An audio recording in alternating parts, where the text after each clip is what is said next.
नमस्कार दोस्तों। Ocean network में आपका स्वागत है। मैं हूं ओमकार चौधरी। आज एक और बहुत बड़ी घटना हुई है, बल्कि कल हुई है। और घटना ये है कि रूस को मानव अधिकार परिषद से बाहर रख कर दिया गया है। अमेरिका इसका प्रस्ताव लेकर के आया था। रूस पर ये आरोप लगाए गए कि यूक्रेन पर उसने जो हमले शुरू किए थे करीब 44 दिन पहले, बूचा समेत कई जगहों पर उसने मानव अधिकारों का खुला उल्लंघन किया है। हालांकि रूस के विदेश मंत्री लावारोव ने इसको एक प्रोपेगेंडा बताने की कोशिश की थी, लेकिन कल भारतीय टेलीविजन को एक चैनल को इंटरव्यू देते हुए यूक्रेन के राष्ट्रपति ने इसे बेहद दुर्भाग्यपूर्ण बताया कि रूस के विदेश मंत्री एक जिम्मेदार पद पर रहते हुए इस तरह की बयानबाजी कर रहे हैं। अमेरिका रूस के प्रति काफी आक्रामक है और इसीलिए वो मानव अधिकार परिषद में ये प्रस्ताव लेकर के आया।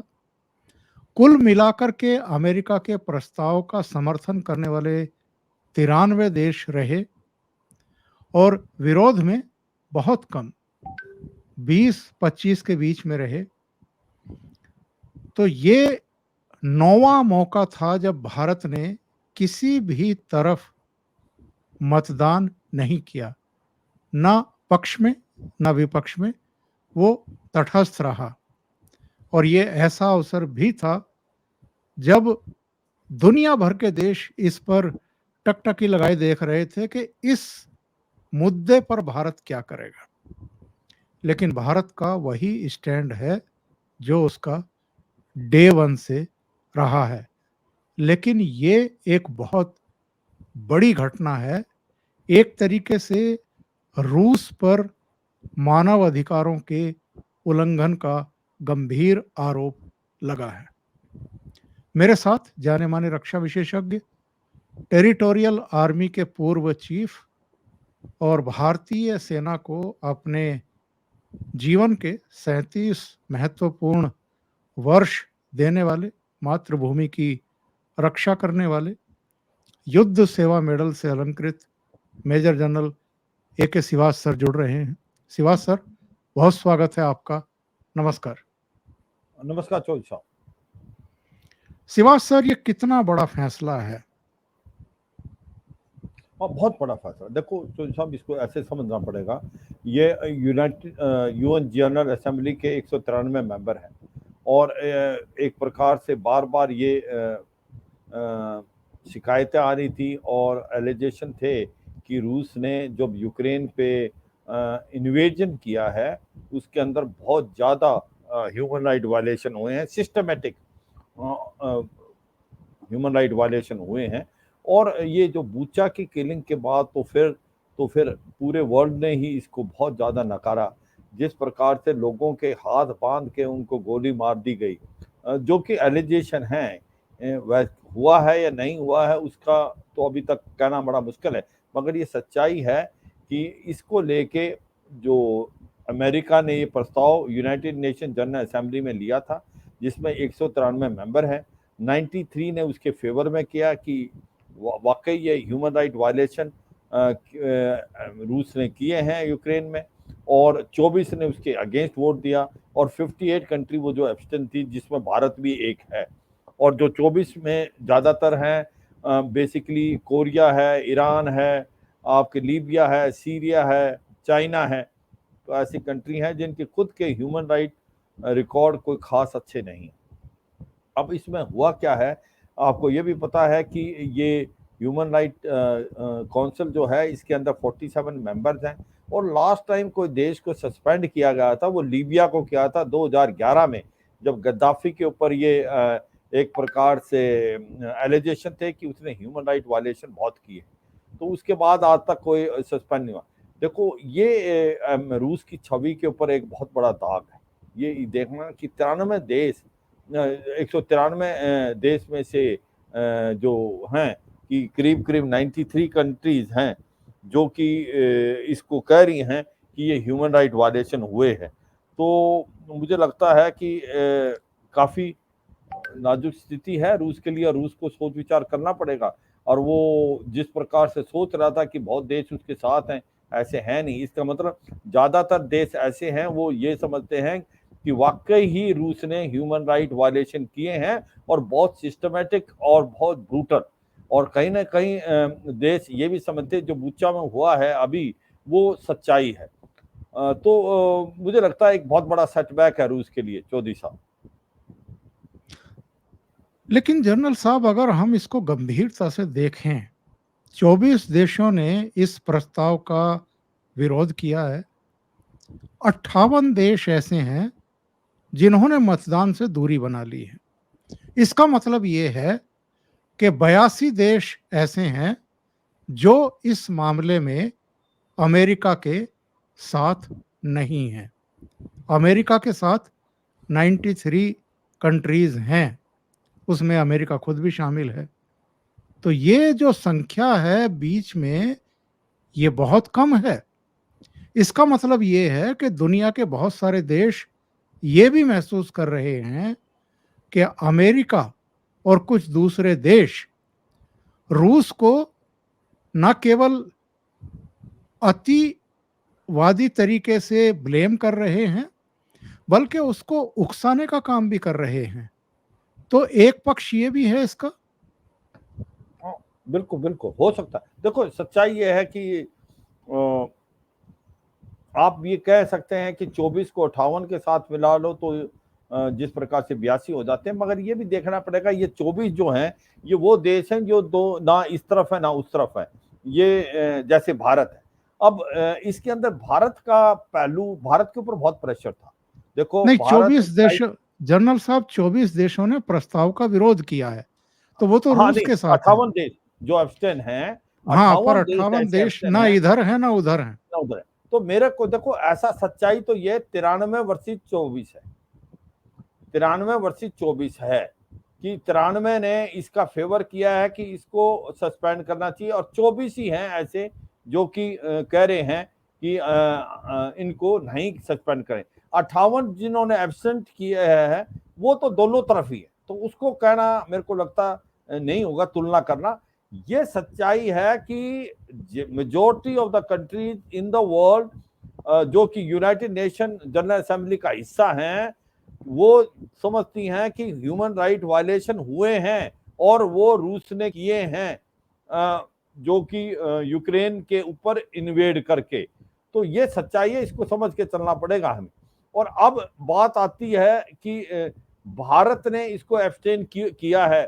तो भारत, एक तो आपने बताया कि अभी तक यूनाइटेड नेशन में 9 बार वोटिंग हो चुकी है, और भारत ने जी, जी। हरदम उसको अब्सटेन किया, और एक तरफ रूस भी लेके आया था। ये मैं नहीं कह रहा कि हर बारी जो यूरोपियन कंट्री नेटो या अमेरिका लेके आया है, इसको एक बार रूस भी लेके आया था। रूस की उसमें भी भारत ने एब्सटेन किया। जिस बार पहली बार उसमें चीन ने वोट किया था रूस की तरफ, रूस ने नहीं तो पहले चीन ने भी भारत की तरह 2-3 बार एब्सटेन किया था। सच्चाई ये है कि भारत का जो नजरिया कुछ और है, वो नजरिया जो है बिल्कुल अलग है बिनिस्बत आपको मैं ये कहूंगा कि अगर आप उसको देखा जाए यूरोपियन कंट्रीज को, उसकी वजह है भारत ने कहा है कि भाई जब तक बुचा के अंदर कोई इंक्वायरी ना हो जाए, इन्वेस्टिगेशन ना हो जाए, उसकी एलिगेशन रूस पे लगाना बिल्कुल गलत है। क्योंकि आप किसी को तभी गिल्टी मान सकते हो जब आप उसको मौका देंगे। एक हमने बोला हम किसी के साथ नहीं हैं, ना हम रूस के साथ हैं, ना हम अमेरिका के साथ हैं, हम शांति की साथ हैं। हम चाहते हैं ये लड़ाई बंद हो, हम चाहते हैं डिप्लोमेसी और डायलॉग से काम हो। हमने ये कहा जो बुच्चा के अंदर किलिंग या बाकी किलिंग हैं, इसमें दोनों पहलू हैं। इसमें एक ये भी है कि जो बताया जा रहा है रूस ने, एलिगेशन है कि रूस ने ह्यूमन राइट वायलेशन किए हैं, मगर ये एक दूसरा नैरेटिव भी है जो बताता है ये फॉल्स फ्लैग ऑपरेशन भी हो सकते हैं। हो सकता है ये रूस की ट्रुप्स वहां से निकल गए हैं उसके बाद इनके साथ ये कार्रवाई हुई है, क्या ये नॉन स्टेट एक्टर्स हैं या कौन? कहने का मतलब ये है, भारत का एक ही नजरिया है कि आप रूस को गिल्टी नहीं थमा सकते जब तक कोई इन्वेस्टिगेशन ना हो, इंडिपेंडेंट इंक्वायरी ना हो। तो भारत का ये नजरिया है और भारत ने ये कहा है कि भाई हम किसी के साथ नहीं है, ना हम अमेरिका के साथ या ना रूस के साथ, हम पीस के। अब मैं इसमें बताने की कोशिश करूंगा हमारे ऊपर कितना प्रेशर था। मैं ये मानता हूं कि भारत को अपना नेशनल इंटरेस्ट देखना है, पर एक तरफ हुआ एक तरफ खाई, तो बहुत ही टाइट सिचुएशन है भारत के लिए। ये पहले आप देखो, जो बाइडेन ने भी कहीं ना कहीं बताया था कि इंडिया का स्टांस ही शेकी, और इस बार सर्गेई लावरोव और रूस की तरफ से ये आया कि एब्स्टेन होने से काम नहीं चलेगा, आपको हमारे वेट वोट करना है फेवर में।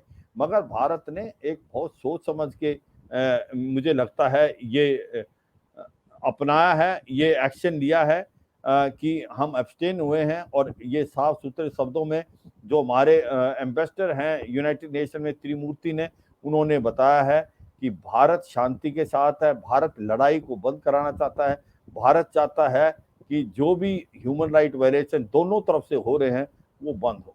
तो मुझे लगता है कि भारत ने एक बहुत ही मैच्योर स्टेप लिया है और इसमें किसी को शक नहीं होना चाहिए।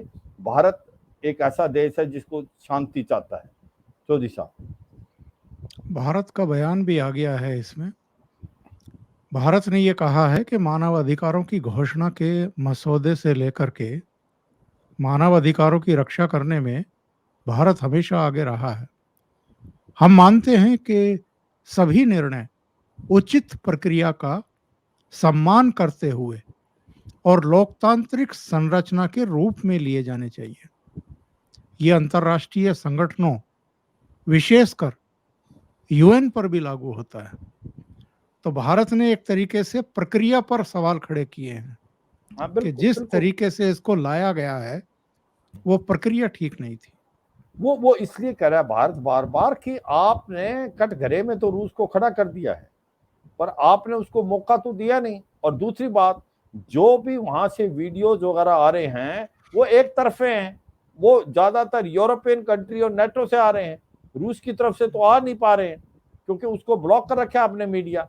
तो आपने बुचा के अंदर किलिंग दिखाई, आपने इंडिपेंडेंट इंक्वायरी नहीं की, उससे पहले आप United nation human right commission के अंदर उसको सस्पेंड करने के लिए यूएनजीए में चले गए। आपको वेट तो करना चाहिए था कि जब तक इंडिपेंडेंट इंक्वायरी हो, कल को इंडिपेंडेंट इंक्वायरी में अगर रूस दोषी मिलता है तो पक्का आप जाएं। मगर आपने इससे पहले गए, आपने ये मान लिया कि रूस ने ह्यूमन राइट वायलेशन किए हैं।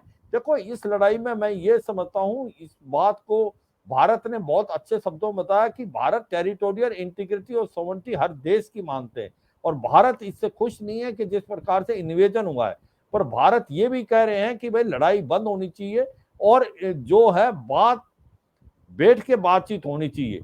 मगर ये जो ह्यूमन राइट के वायलेशन की बात हो रही है, ये कहना कि रूस ही कर रहा है और यूक्रेन नहीं कर रहा है, ये शायद मेरे हिसाब से बहुत जल्दबाजी होगी, क्योंकि ये इंफॉर्मेशन और साइबर वारफेयर और आपका साई वार का हिस्सा है। दोनों तरफ से ह्यूमन राइट वायलेशन हो सकती हैं। जो दिखा रहा है ज्यादा उसकी तरफ है, क्योंकि मीडिया जो है ज्यादा सक्रिय है नेटो का, यूरोपियन कंट्री का, तो वो ह्यूमन राइट वायलेशन दिखाने।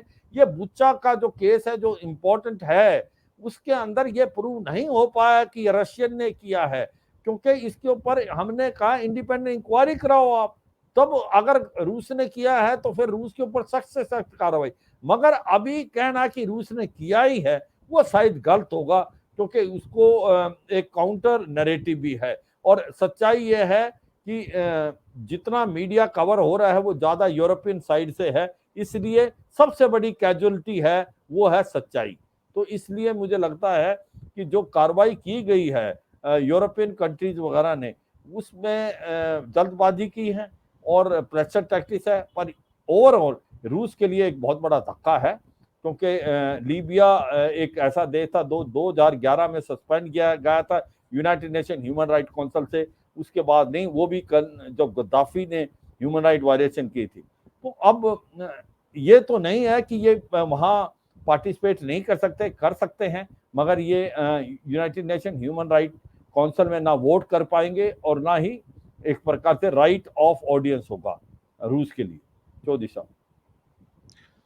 और आम तौर पर तो ये माना जाता है सिवाज साहब कि जब भी इस तरह के युद्ध होते हैं दो देशों में, तब कम से कम जो आम नागरिक हैं, जो सिविल एरिया हैं, उनको किसी भी तरह के युद्ध से, हमले से बचा करके रखा जाता है। जो सैन्य ठिकाने हैं, सामरिक ठिकाने हैं, जो एयरपोर्ट हैं या सैनिक छावनी है, ऐसी जगहों पर अटैक किए जाते हैं। पर रूस ने कहीं न कहीं कुछ तो गड़बड़ी की है। कीव में भी हमने देखा है कि वहाँ से भी जो खबरें आई हैं, तस्वीरें आई हैं, वीडियो आए हैं, लाशें बिछी हुई थी सड़कों पर। तो कुछ तो गड़बड़ी हुई है रूस की तरफ से भी। 100%। इसमें कोई शक नहीं, आपने बहुत ठीक बोला। और देखो 93 देशों ने उसके फेवर में दिया है कि वो समझते हैं कि ह्यूमन राइट वायलेशन हुई है, और नहीं समझने वाले 24 ही हैं। तो इसका मतलब कम से कम 4 से 4.5 गुना लोग ये कह रहे हैं कि भाई ह्यूमन राइट वायलेशन हुई है, और हुई है, इसमें कोई नहीं। क्योंकि एग्रेसर कौन है? एग्रेसर तो रूस है, तो ज्यादातर ह्यूमन राइट वायलेशन रूस की तरफ से होंगी। तो इसमें तो कोई शक नहीं कि ये ह्यूमन राइट वायलेशन जो हैं हुई तो हैं, मगर क्या उसमें इतनी सच्चाई है जो यूरोप कंट्री दिखा रही हैं? वो मुझे लगता है कि सच नहीं होगा। ह्यूमन राइट वायलेशन दोनों तरफ से भी हुई हैं, ये भी सच है, क्योंकि नैरेटिव है, उसका काउंटर नैरेटिव है। दो बातें और इम्पोर्टेंट है कि देखो, जब आपने बताया कि कुछ एक सिविलियन एरिया पे भी रूस के ने अपनी मिसाइलें दागी हैं, ये गलत है, मैं मानता हूँ बिल्कुल गलत है। मगर ये भी सच है कि कहीं सिविलियन एरिया में आर्म्स और अम्यूनिशन भी डंप कराया हुआ था यूक्रेन की फौज ने। तो वो भी एक जब आप उसका इस्तेमाल फौजी तरीके से करते हो तो फिर वो फौजी टारगेट हो जाता है। और दूसरा ये भी है कि सिविलियंस को आप फोर्स यूज नहीं करेंगे, मगर सिविलियंस को हथियार तो दिए थे यूक्रेन को। और अगर वो यूक्रेन का सिविलियन अगर वो हथियार लेता है तो फिर उसको कोई एक प्रकार से कवर नहीं है, फिर वो फौजी की तरह ही माना जाएगा। तो ये भी हुआ है। पर इसमें कोई शक नहीं कि इस युद्ध के अंदर एग्रेसर जो है वो रूस है। रूस ने टेरिटोरियल इंटीग्रिटी और सॉवरेनिटी यूक्रेन की को एक प्रकार से नष्ट किया है, वो अंदर आया है। तो ज्यादातर ह्यूमन राइट वायलेशन जो हुए हैं वो रूस की तरफ से हुए हैं, ना कि यूक्रेन से। मगर ये जितने ह्यूमन राइट वायलेशन दिखाए जा रहे हैं वो लगते हैं कि शायद सच ना हो, क्योंकि वो सारा का सारा प्रोपगंडा और इंफॉर्मेशन वारफेयर जो है वो यूरोप की तरफ से है। जो काउंटर नैरेटिव रूस की तरफ है वो मीडिया में नहीं आ पाया। तो इसलिए मुझे जो मैं बता रहा था, लड़ाई के अंदर सबसे पहली कैजुअलिटी होती है सच्चाई। तो कहीं यहाँ पर ये भी हो सकता है। और जैसे बूचा की किंग है उसके ऊपर जंप करना कि क्या रूस ने वाकई इतने ह्यूमन राइट वायलेशन किए हैं जहाँ सिविलियंस को हाथ पैर बांध के उनको मारा गया है। तो वो जब तक कोई एक इंडिपेंडेंट इंक्वायरी इसको ठोस नतीजे में ना पहुंचे तब तक उसको एक प्रकार से गिल्टी बनाना शायद मेरे हिसाब से प्रीमेच्योर होगा। मगर ओवरऑल एक धक्का है रूस के लिए, और रूस को सोचना पड़ेगा। 2011 के बाद आज तक कोई कंट्री सस्पेंड नहीं हुई, वो भी लीबिया थी जिसका ट्रैक रिकॉर्ड बहुत पुअर है। तो ये बात तो देखनी पड़ेगी रूस को। और कहीं ना कहीं एक चीज तो दिखाती है चौधरी साहब कि इस लड़ाई में जो समझ रहे थे कि रूस जो है उसको कई देश मानते हैं कि जो कर रहा है उसके लिए जरूरी था, क्योंकि उसके पास नेटो कंट्रीज के नेटो का हिस्सा बनता है यूक्रेन। तो नेटो की फोर्स उसके दरवाजे पे आ जाती है। तो ये उसके लिए अपनी सिक्योरिटी के लिए जो किया उन्होंने बहुत जरूरी था। और ये भारत में भी कुछ लोग, काफी लोग इसको मानते, मगर मुझे मेरा मानना कुछ और है। मुझे लगता है कि नाटो में यूक्रेन इमीडिएटली नहीं जा रहा था। और आप किसी सॉवरन कंट्री पे एकदम लड़ाई करो। मैं पूछता हूँ यूक्रेन की क्या गलती, यूक्रेन के लोगों की क्या गलती? यूक्रेन के लोगों को आपने पूरे यूक्रेन को नष्ट कर दिया। 70% बिल्कुल नष्ट हो गया है।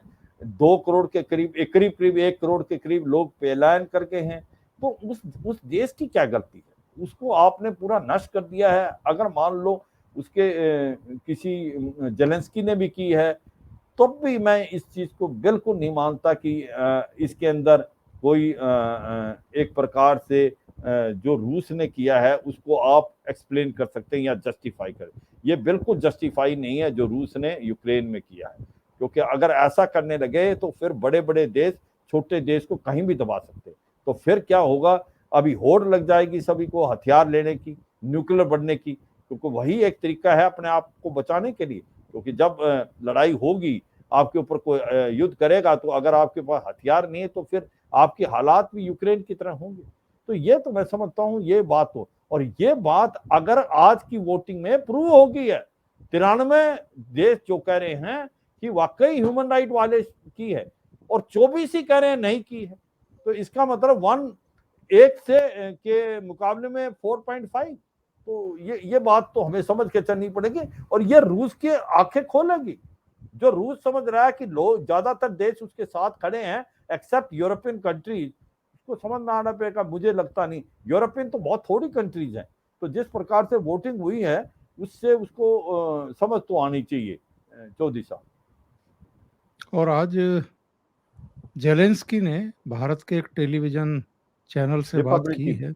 रिपब्लिक जी, टीवी, अर्नब उसमें गोस्वामी। जी, जी।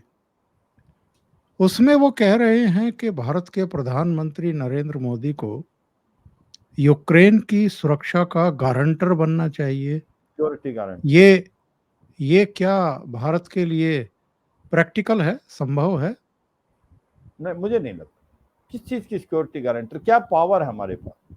क्या हम कह सकते हैं? हम सिक्योरिटी गारंटर वो बन सकता है जो कि दोनों देश के दोनों को काबू कर सकता हो, जो दोनों देश उसकी मानते हो। ऐसे लड़ाई में आपका अंदर बढ़ना खतरे से खाली नहीं है। सब जो लोग कह रहे हैं कि भारत मीडिएशन भी कर सकता है, ऐसी करना बड़ा मुश्किल है। पर ये मैं मानता हूँ, भारत एक ऐसा देश है, शायद इजराइल और भारत और किसी हद तक की, स्पेशली भारत और इजराइल, जिसके रिलेशनशिप रूस के साथ भी बहुत अच्छे हैं, अमेरिका के साथ भी अच्छे हैं, यूक्रेन के साथ। ये मैं समझता हूँ कि अगर किसी देश के रिलेशन इन सब से अच्छे हैं और किसी कोई मीडिएशन कर सकता है तो भारत कर सकता है। पर क्या आसान है? ये बड़ा मुश्किल है। और फिर गारंटर, सिक्योरिटी गारंटर क्या बन सकता है? मुझे नहीं लगता भारत कोई सिक्योरिटी। भारत ना नजदीक है यूक्रेन के, भारत के नीचे कंट्रोल में कोई रूस नहीं है, भारत की कंट्रोल में यूरोप नहीं है। वो कैसे गारंटी लेगा? कल को वो दोबारा लड़ाई हो जाती है। गारंटी का तो मतलब ये है कि जिस प्रकार से यकीन करेगा कि यूक्रेन की टेरिटोरियल इंटीग्रिटी और सॉवरेनिटी कभी भी एक प्रकार से तोड़ी नहीं जाएगी। तो मुझे लगता है ये तो क्योंकि भारत का चैनल था और भारत बहुत बड़ा देश है, एक बहुत बड़ी डेमोक्रेसी, और सच्चाई एक माननी पड़ेगी। आज की तारीख में जब से मोदी भारत के प्रधानमंत्री आए हैं, एक उनका जो कद है वर्ल्ड टॉल लीडर के अंदर होता है। मुझे लगता है वो 1 नंबर पे चलते हैं आज की तारीख में। One of the tallest leader in the world is our own prime minister Narendra Modi. ये भी एक बात है, इसलिए बार बार इसलिए तो मुझे लगता नहीं कि जेलेंस्की के कहने से कोई भारत कोई सिक्योरिटी गारंटर बन सकता है, क्योंकि उसके अंदर बहुत चीजें हैं जो चीजें हमारे काबू में नहीं। पर उनके कहना ही एक चीज को दर्शाता है कि भारत के ऊपर उनका कितना कॉन्फिडेंस है, भारत के प्रधानमंत्री, भारत की लीडरशिप पे कितना कॉन्फिडेंस। ये एक चीज काबिल तारीफ है भारत के लिए चौधरी साहब। और आखिर में मैं ये भी जानना चाहूँगा, उन्होंने ये कहा है कि संयुक्त राष्ट्र संघ का हम चिंतित हैं, ये शब्द 8 साल से सुन रहे हैं। उन्होंने कहा कि हमारे बहुत सारे नागरिक मारे गए, उनकी चिंता से हमें कोई फ़ायदा नहीं है, हमें कोई राहत नहीं मिली है। तो ये संयुक्त राष्ट्र संघ पर एक और ऐसे पीड़ित देश ने गंभीर प्रश्न खड़े कर दिए हैं, जो पड़ोसी देश के हमले का शिकार है और वो बिल्कुल, संयुक्त राष्ट्र कुछ कर नहीं पा रहा है। बिल्कुल। मैं तो ये कहता हूँ United nation general assembly security council United nation आज म्यूट स्पेक्टेटर, और इसने प्रूव कर दिया, ये लीबिया हो, सीरिया हो, इराक हो, और ये अभी यूक्रेन में। कहाँ है यूनाइटेड नेशन? कहीं नजर ही नहीं आ रहा, एक्सेप्ट यहाँ वोटिंग जो हो रही। क्या मदद की उसने यूक्रेन की? किस प्रकार से आया है रेड क्रॉस? क्या हुआ है? मतलब कि एक देश को आपने छोड़ दिया है मरने के लिए। एक पावरफुल देश आके अटैक करता है, फिर बाकी लोग उसको छोटे मोटे हथियार तो देते हैं, इसके अलावा कुछ नहीं। तो ये क्या अब कैसा माहौल पैदा हो जाएगा वर्ल्ड के अंदर कि एक बड़े देश छोटे देश पे कभी भी हमला कर सकते हैं। और देखना चौधरी साहब, अभी जो होड़ लगेगी हथियार खरीदेंगे, वो मैं मानता हूं अमेरिका को फायदा है इस 5 उंगलियां घी में, पर आज हम वो बात नहीं कर रहे। हम ये बात कर रहे हैं छोटे छोटे देश आज वल्नरेबल लगेंगे और वो भी चाहेंगे जल्दी से जल्दी हथियार खरीदें। और मुझे लगता है सबसे इंपॉर्टेंट चीज जो कि एक बड़ी गलत चीज होने वाली है वो है कि देश बनना चाहेंगे न्यूक्लियर। अगर न्यूक्लियर हथियार किसी देश के पास है तो फिर हर देश उसको सोच के ही उस पर अटैक करेगा, क्योंकि न्यूक्लियर हथियार तो इस्तेमाल कर सकता मरते मरते। तो ऐसे में ये सच्चाई है कि अब ये होगा। आपको ये भी पता होगा कि जो फिनलैंड और स्वीडन है, जो यूरोपियन यूनियन का हिस्सा है, और वो जो हैं वो नेटो का हिस्सा नहीं थे। उन्होंने बोला था हम नेटो में नहीं होना चाहते, अब उन्होंने अनाउंस कर दिया हम नेटो में हिस्सा बनना चाहते हैं।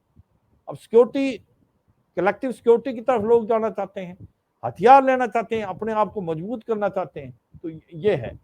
तो सच्चाई ये है कि बहुत कुछ बदलेगा इस वर्ल्ड वार के बाद। और ये तो बार बार निकल के आया कि यूनाइटेड नेशन जो है वो कंप्लीट फेल होगी ऐसे में, और उसको बदलाव की बहुत सख्त जरूरत है। भारत बार बार बता रहा है कि जिस तरीके से अभी यूएन सिक्योरिटी काउंसिल में 5 परमानेंट मेंबर हैं, क्या ये 5 परमानेंट मेंबर के अलावा, जब ये 1948 में बना था, 1945 में, उसके बाद अब सिचुएशन बहुत चेंज हो चुकी है। अब इसका बदलाव आना बहुत जरूरी है। ये चंद एक देश ही गारंटर बन के बैठे हुए हैं, इसकी रिप्रेजेंटेशन ही है। क्या आप कोई वर्ल्ड में जवाब दे सकता है? एक जो largest democracy of the world is not part of that. कैसे आप समझाएंगे वर्ल्ड को? तो मुझे लगता है जो जेलेंस्की साहब ने बोला इसमें बिल्कुल सच्चाई है कि यूनाइटेड नेशन हर तरफ से फेल हो गया है, और इस युद्ध में दिख गया है कि सभी लोग तमाशाई हैं।